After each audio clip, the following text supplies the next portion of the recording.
इथे एवढा खर्च केला आहे.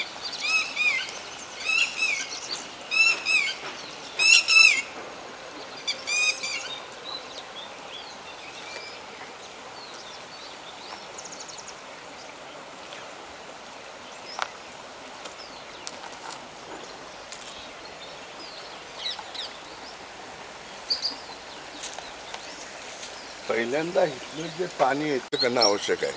बेसिक कळंब्याहून जे पाणी येते, कळंब्याला एक फिल्ट्रेशन केलं आणि त्याच्यात जे मिसळणारे नाले आहेत त्यांना बंद करणं आवश्यक आहे. जल स्वच्छ करायचं तर पहिला जिथनं प्रवाह येतो आणि प्रवाहात जे मिसळतात त्यांना स्वच्छ करणे आवश्यक आहे. त्यामुळे जर कोल्हापूर शहरात येणारं पाणी ते कळंब्याहून इथनं येतं आणि इथं जे केलेलं आहे, इथं जर फिल्ट्रेशन प्लॅन टाकला म्हणजे इथं खोदून जे पाणी येते ह्याच्यात साचून स्वच्छ करून जर पुढं पाठवता हा सगळा नाला जवळजवळ जयंती नाला स्वच्छ होऊ शकतो. आणि जयंती नाल्यात ह्याच्या पुढं जे पाणी मिसळते गटारचं मेल्याचं जे मिसळते त्यांना स्वच्छ करून आत पाठवणं आवश्यक आहे. खरं तर हे सगळं केल्याशिवाय जलस्रोत स्वच्छ होऊ शकणार नाही.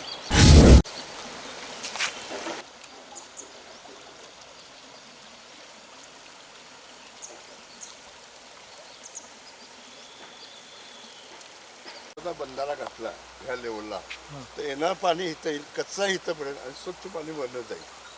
आणि थोडीशी वरती जाळी लावली तर कच्चा सगळा इथं थांबू शकतो. म्हणजे कळंब्यावर इथंपर्यंत पाणी स्वच्छ झालं तर पुढचा टप्पा स्वच्छ पडेल.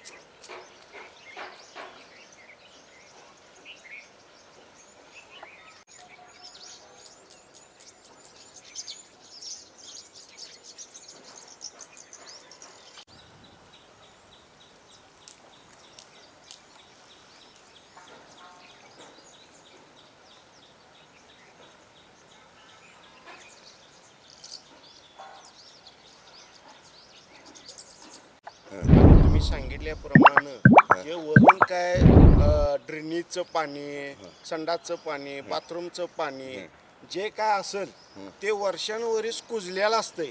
ते पाणी तसंच राहून नागरिकांना ह्याचा त्रास होतोय. ते त्रास कमी होण्यासाठी, स्वच्छता राहण्यासाठी इथं आपल्याला जागा आहे. तुम्ही म्हणताय त्या पद्धतीनं आपण इथे एक खड्डा मोठा काढून येणारं पाणी इथं स्वच्छ करून खाली पाठवू शकतोय.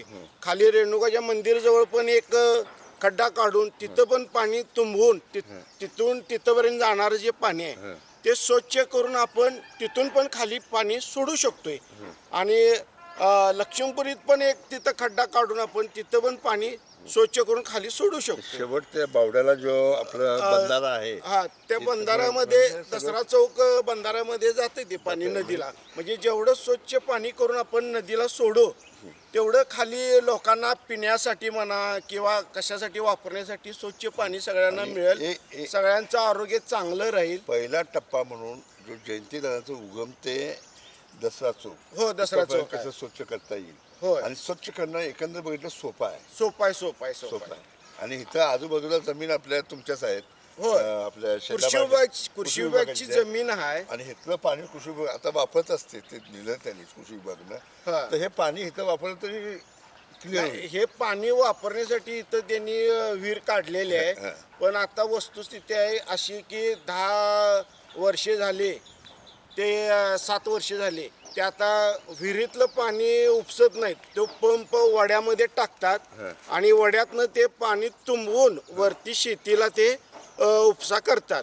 पण इथं काय झालं, बंधारा वड्यात घातल्यामुळं पाणी उडवायसाठी त्याच्यामुळं खाली पाठीमागं सगळी दुर्गंधी व्हायला लागल्या, पाणी तुंबायला लागले, सगळं वास मारायला लागला. इथल्या राहणाऱ्या जनतेला सगळा त्रास व्हायला लागलाय. त्याच्यासाठी आम्ही कृषी विभागाला पण निवेदन दिलेलं आहे. मी स्वतः जाऊन त्यांना भेटलेला आहे. नगरपालिकेत ड्रेनेज लाईनसाठी मी अर्ज केलेला आहे आमच्या कॉलनीतर्फे.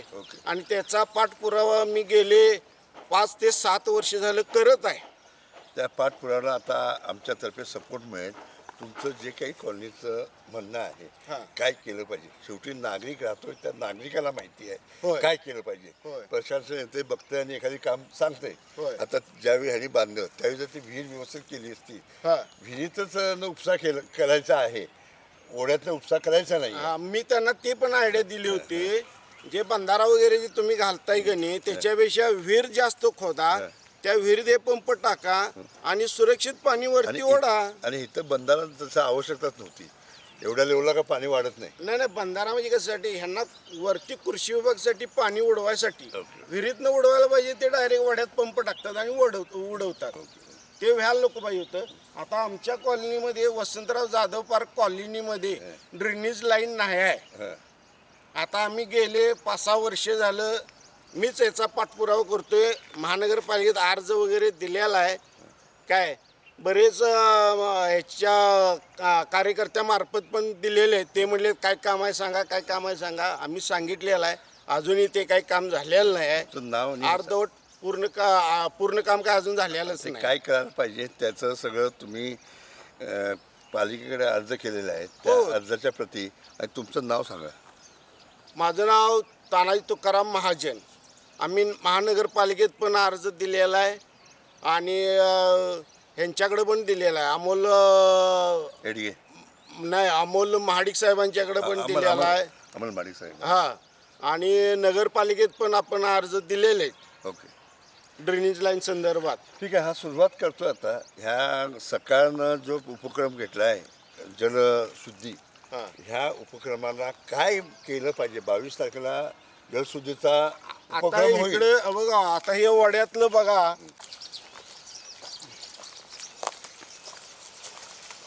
हे बघा, हे असं सगळं तुंबलेलं आहे. हे काळं पाणी झालेलं आहे, याचा वास वगैरे मारतोय. हे काळं पाणी चांगलं पाणी त्याच्यात काळं पाणी बघत जातं. होय, चांगलं पाणी येतंय, पण आता हे कसं आहे, ड्रेनेज लाईन नसल्यामुळे सगळं तुंबलेलं आहे. ही जागा कोणाची आहे. ते खाजगी मालकाची जागा आहे. ते वडा साफ करून द्यावा, पूर्ण स्वच्छ करावा, की जेणेकरून पाणी सतत वाहतं राहावं, पाणी तुंबू नये. आता पाणी बघा किती काळीमीठ झाली. ठीक आहे. पंप बाहेर टाकतात, त्यांना सांगितलेलं आहे मी जाऊन स्वतः ऑफिसमध्ये, तर तुम्ही पाणी उडवा, पूर्वी कसं उडवत होता तसं. आणि आता वड्यात टाकून पंप पाणी उडवू नका, ते छोटा बंधारा घालतात 2-3 फुटाचा, पाणी तुंबतं. त्यामुळं पाठीमागं पाणी तुंबत गेल्यामुळं वास मारतोय, सगळं कचरा वगैरे तुंबतोय इथं. आणि राहणाऱ्या लोकांना अजून जागा आहे की हे हा, पाणी यायला. आता हे पंप बाहेर टाकलेला आहे बघा, हे इथं बाहेर टाकलेलं बघा. काय की कृषी विभाग अधिकाऱ्यांनी हा पंप आहे तो विहिरीत खड्डा काढून त्याच्यामध्ये पंप टाकून पहिला पाणी विहीर- उपसा करावी ही विनंती आहे कृषी विभाग सगळ्या अधिकाऱ्यांना. ओके, चल.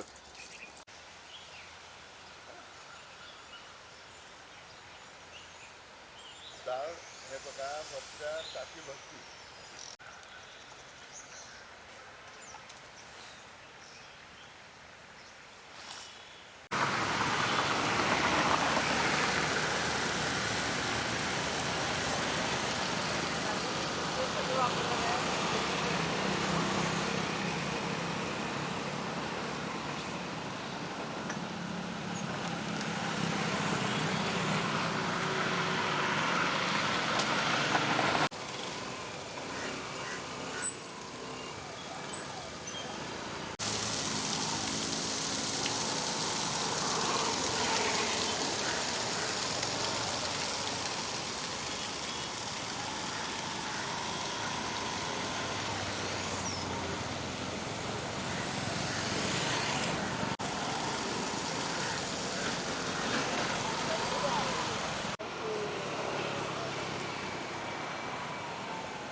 मी प्राध्यापक मधुकर पाटील.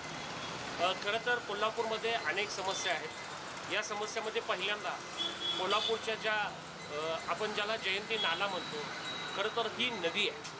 कात्यायनी देवीच्या मंदिरापासून उगम पावलेली ही नदी पुढं पंचगंगेला जाऊन मिळते.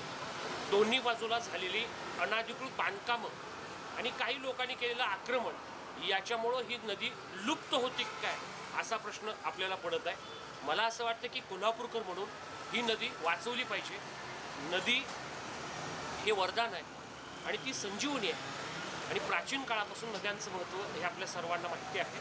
आणि म्हणून जसं कोल्हापूर पुरोगामी आहे, जसं कोल्हापूर राजर्षी शाहू महाराज रणरागिणी ताराणी साहेबांचा वारसा घेऊन पुढं जाणार आहे, त्याच कोल्हापूरला येणाऱ्या काळात आर्थिक, सामाजिक, सांस्कृतिक, शैक्षणिक आणि इतर गोष्टीमध्ये जर पुढं घेऊन जायचं असेल, पर्यावरणाचं रक्षण केलं पाहिजे, पाण्याचं नियोजन केलं पाहिजे, सांस्कृतिक ठेवा जपला पाहिजे आणि खऱ्या अर्थानं या कोल्हापूरला पुन्हा एकदा पर्यटकांची संख्या वाढवायची असेल, कोल्हापूरचा उद्योग व्यवसाय वाढवायचा असेल तर खऱ्या अर्थानं कोल्हापुरातल्या मूलभूत आणि पायाभूत सुविधा याचा प्रकर्षाने जाणीवपूर्वक विचार केला पाहिजे आणि याच्यात काही बदल करून नवं, स्वच्छ, सुंदर, प्रदूषणमुक्त कोल्हापूर आपल्याला निर्माण करावं लागेल.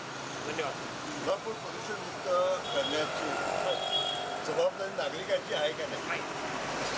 आता सकाळनं 22 तारखेला जलस्तोत्र संत गाडी महाराज यांची घेतल्या. खरं तर असं कायमच चालू झालं पाहिजे. पण रोज प्रत्येक जलस्रोत आज खराब होणार आहे आणि खराब होण्याचे मागचं कारण आम्हीच आहे. बरोबर. नागरिकांना ठरवलं की हे स्वच्छ करायचं तसं आणि आता सकाळनं जे उपक्रम चालू केला आहे त्याला आपण सपोर्ट देऊया. Yes. आणि एक दिवस न करता रेग्युलर एखादा प्रभाग कसा स्वच्छ करता येईल असा प्रयत्न करूया. जेणेकरून जयंती नाला म्हणायचं जयंती नदी आहे. गोमती नदी हे जर स्वच्छ झालं तर सगळंच काम होऊ शकते. आत्ता त्या साईडला कॉन्क्रीटचे वॉल वगैरे बांधलेले आहेत. जिथं आवश्यक आहे तिथं बांधावं नाही, जिथं आवश्यक आहे तिथं बांधायची नाही. या सगळ्याचा नियोजन करायचं आम्ही ठरवलं आहे. जनगण की बातमध्ये आपलं स्वागत. जय हिंद, जय महाराष्ट्र. थँक्यू.